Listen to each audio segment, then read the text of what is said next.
Hello, my name is Troy Bacon. Thank you for tuning in and returning to my channel.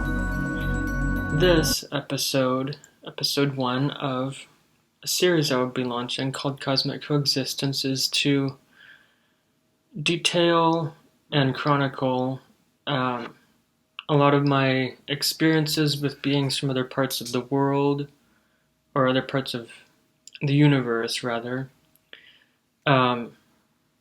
Extraterrestrial beings, and also there's some interdimensionality mixed in with these experiences, and perhaps spirits and non-physical things too. So it is quite a journey. This will be just the beginning, and I will lay out how this all started for me, how I became aware of this, how I got involved, and everything that has happened and what it means. So,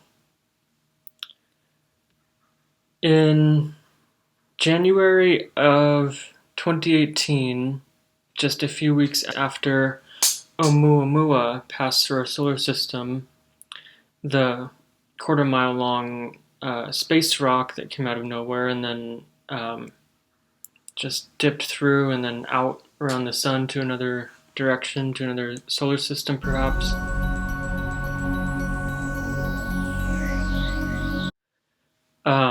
Just a few weeks after that incident, I saw a vision.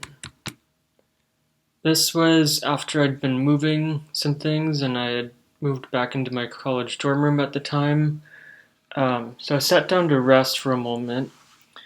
Sat down to rest with one of my crystal skulls, who I have here. His name is Chancellor. You can see some of his colors and flash on the camera. He's made of labradorite. And so when I sat down with him, I saw a vision of 7 fiery asteroids hurtling through space, and I hadn't seen anything in a vision quite like that before. I knew it was something, probably a message. And so I tuned in, and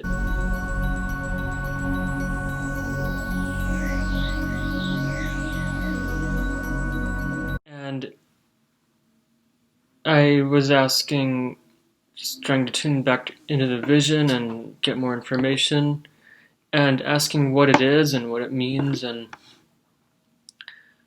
basically what I got as information, that most of it I felt in my gut intelligence and intuition, is that they are crafts on their way here from who knows where else, but 7 objects, or potentially just one large object carrying others in it, on their way here, and that it would take around 8 months for them to arrive here, which puts it at right around August or so of 2018. At the time, it didn't make much sense to me. I was not a newbie to the ufology and extraterrestrial messages community. At least I've been keeping up with it and learning from different sources, reading and watching videos of all kinds. So this idea wasn't new to me, but I just didn't know why it would take 8 months for them to arrive here. Apparently it did.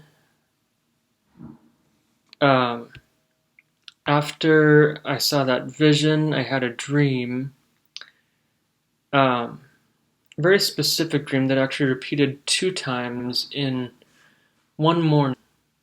I was in a house or a little building of some sort with a few other people, and I just happened to walk out an east-facing door onto a porch or a balcony in the dream, just at the right moment to see a beautiful sunset with orangey pinkish clouds, and then at that moment, just moments after I walked out, I saw a bright, fiery, reddish-orange comet appear in the sky. And as it appeared, as I noticed it, I also saw multiple other asteroids or space rocks or debris coming off of it, entering Earth's atmosphere. And one of them actually flew right over my head, not too far, a little ways up, but it just kept going. I suspected it probably landed, at least from the dream, it would indicate certainly in Washington, maybe eastern Washington. And so that repeated twice in one morning, that dream. So I knew it was a very specific message. I think it was more of a metaphor for what will happen, not exactly how it will happen. And so after that, I started getting some more messages, especially after I returned from New Zealand in April of 2018. And I attended a sound healing event, a singing bowl sound healing concert. And so I got into a deep state of meditation at one point in this event or gathering. And I was approached by kind of a very large, very ancient, I can sense also a very powerful entity in the deep state of meditation, and he was something different. He wanted to make contact with me, certainly, and he told me that he has a physical body he's attached to, which I would recognize as a gray alien. They're typically around 3 to 4 feet tallish, and the big round head, black almond-shaped eyes, kind of medium grayish skin.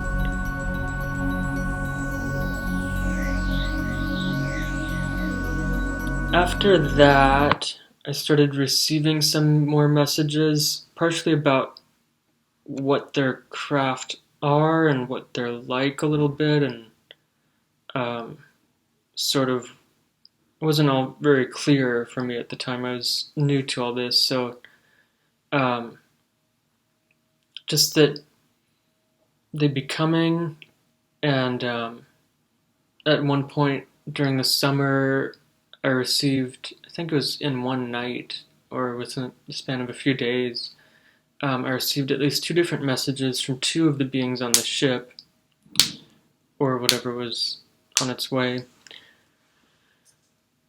So first I met the gray elder named Mutu, and then he introduced me to a tall praying mantis being, who, her name is Kartana. She's around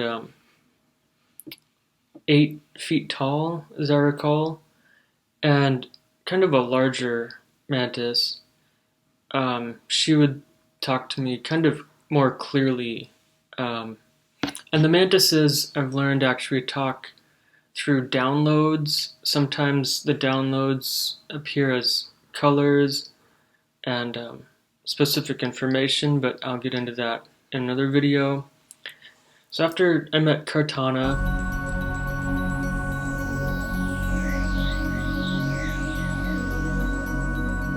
I met another being of a different type on their ship, which was more of an extraterrestrial human type.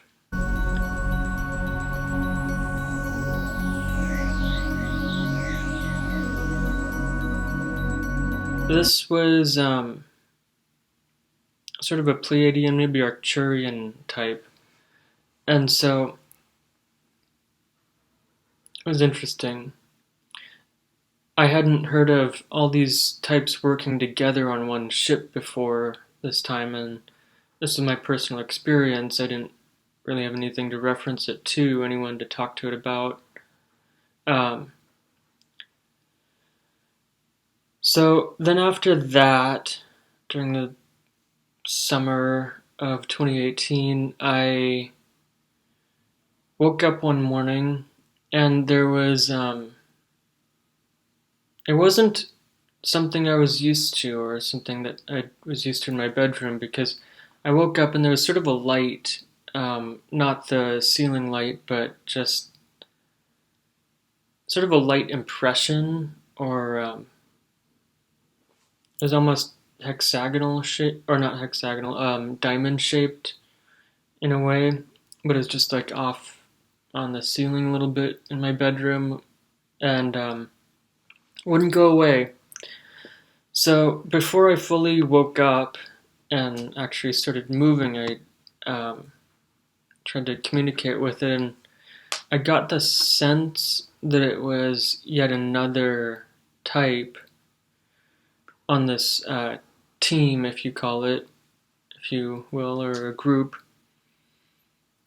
And this is a dragon or draconian.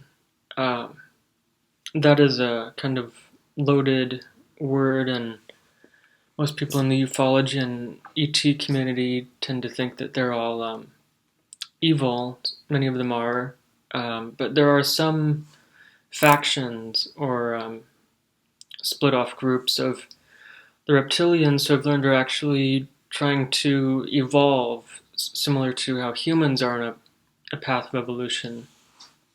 Um,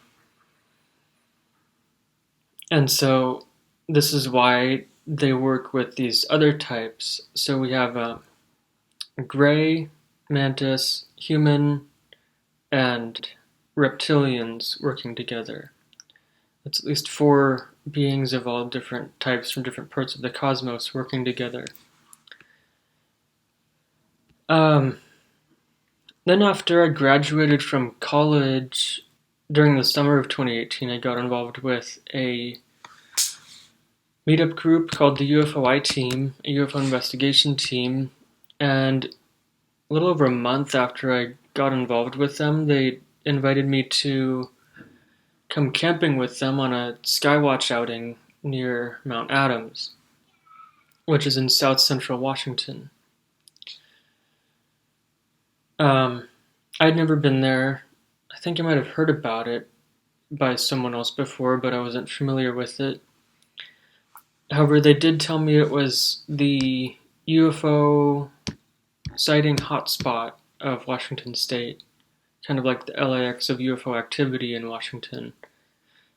Quite a few frequent sightings of lights and other anomalies in that area.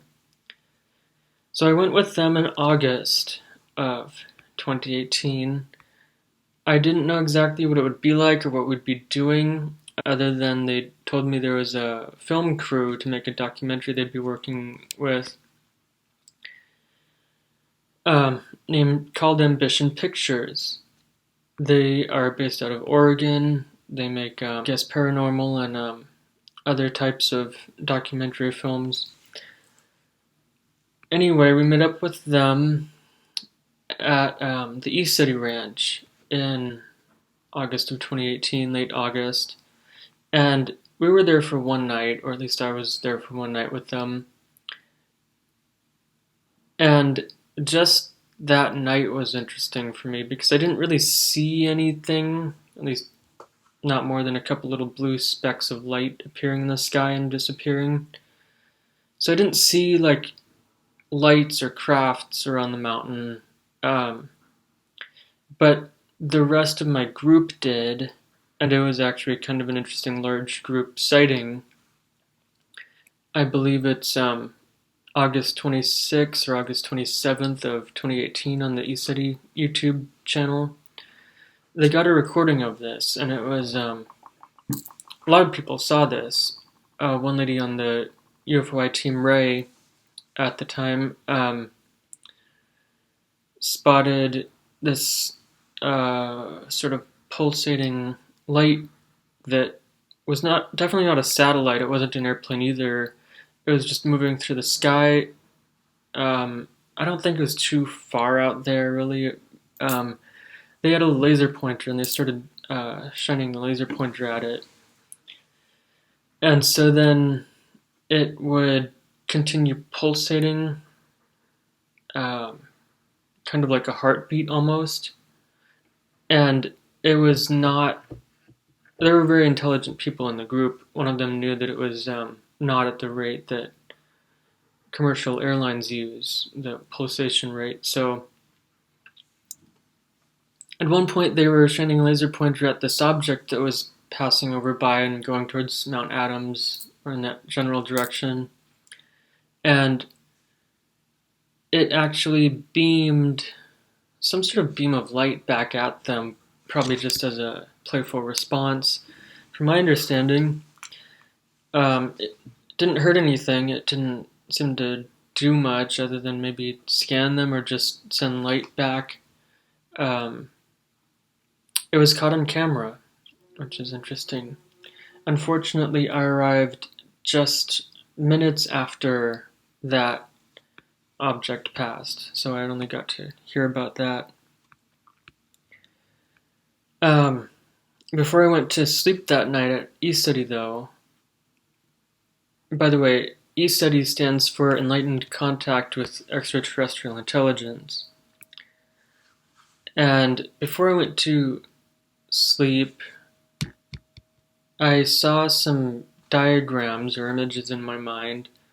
One was of sort of a hexagonal thing with about 18 circles in it in layers of these little circles, kind of like a fiber optic technology, perhaps.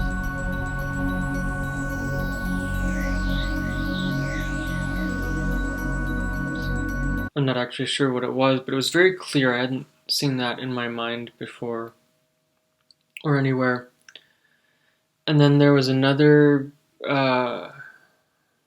kind of hexagonal thing that I saw with little loops coming off of it that may have been more of a generating type of technology, as I suspect. I don't actually know.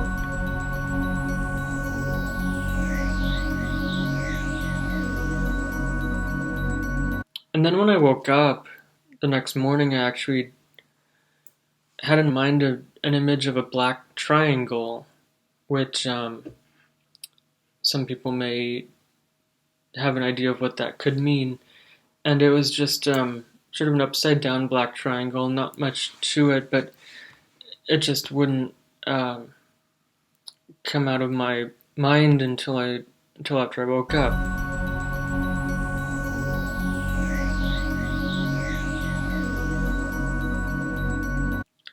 So I think that was really the night that certain things started for me. The next day we moved to a place called Taklock Lake, which I will talk about in more depth in the next video. This is a multi-night series of contact over a weekend, or several nights really, a few nights. And this, I believe, is actually a group that had been contacting me earlier in 2018. And I finally got to meet them. I will describe that and other high strangeness events that transpired at Taklock Lake in the next video, which will be Cosmic Coexistence episode 2. So please stay tuned for that. And there will be so much more for me to talk about along the way and in future videos. This is a long story. I hope you enjoy this. I hope that this series can help other contactees who may be just becoming aware of their contact with beings they don't know. And I hope they can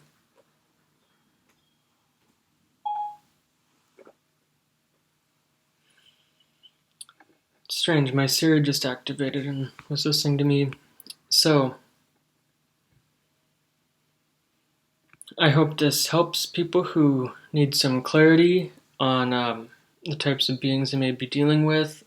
Later in the series, I will also be talking about perhaps tips of at least how I was able to deal with certain beings who are pesky and bothersome, and also learn to communicate with some of the beings I have along the way who have helped me. So thank you for watching. Please stay tuned, hit like and subscribe, and smash the notification bell. I will see you on the next episode. Till next time.